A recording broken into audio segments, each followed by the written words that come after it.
past to build the future. On April 1st of 1946, Hawaii had been struck by a tsunami that affected the whole Hawaiian Islands. This event had become the single most naturally destructive event of its time. Though it had affected the whole Hawaiian Islands, today I'm going to talk about Lapuehoi, a small rural town on the Hamakua coast surrounded by huge forests, gulches, and strong trade winds.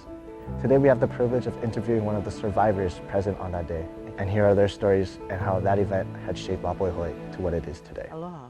My name is Lucille Eunice Kalikolehua Moniz Viveras Chung. I was born and raised here in Lapuehoi, graduated from Lapuehoi School in 1958. Well, in 1946, I was a kindergartner, and my class was up behind the Lapuehoi post office. My teacher lived down at the point. Her mother was one of the women who delivered me as a child, so I carry her mother's name. A friend of mine, about my age, ran up to us and said there were big waves down at the point. And because of the war, waves to me meant big women, the military women. But as she continued to talk, I realized it was water she was talking about in the community where they're crying and explaining what had happened. Then I realized, something really bad had happened. I was only not even quite 6 years old. Then my teacher didn't show up.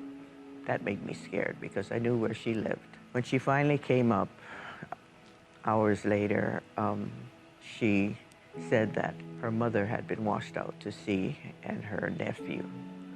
But her mother was found about 3 days later floating on a door outside of Kohala, and she was rescued.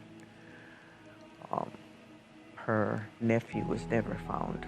So his name appears on the monument down there. I believe it's the first name on the monument, yeah. How do you think the memorial service has helped you grow as a person? Has it helped you be able to grow comfortable with what happened that day, or help you understand? It has, and it has also made me more aware of keeping the story going for students like you who knew nothing about that school down there, yeah? So if we continue to share our stories and share the pictures that we have of the history of Lapuehoi, you gain a better respect and understanding of what it is, why people like us just love Lapuehoi.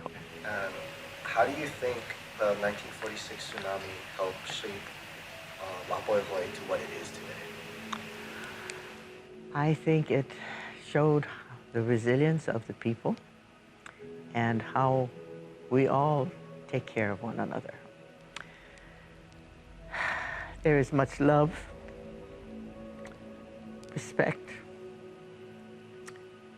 and I look at our students and listen to people who come here who said, our students are so respectful. I think this is something that we try to impress about you onto all of you. People will look at you, your behavior, how you conduct yourself. And if you know this question that is asked most times, who you mara, who you fara, yeah? Because they're trying to connect you to who raised you and whether your behavior represents them when you're out in the world. So with that, I leave you with, remember who you represent wherever you go. Because you have a big world out there to go and explore and leave your mark on everything you learned here and make the world a better place.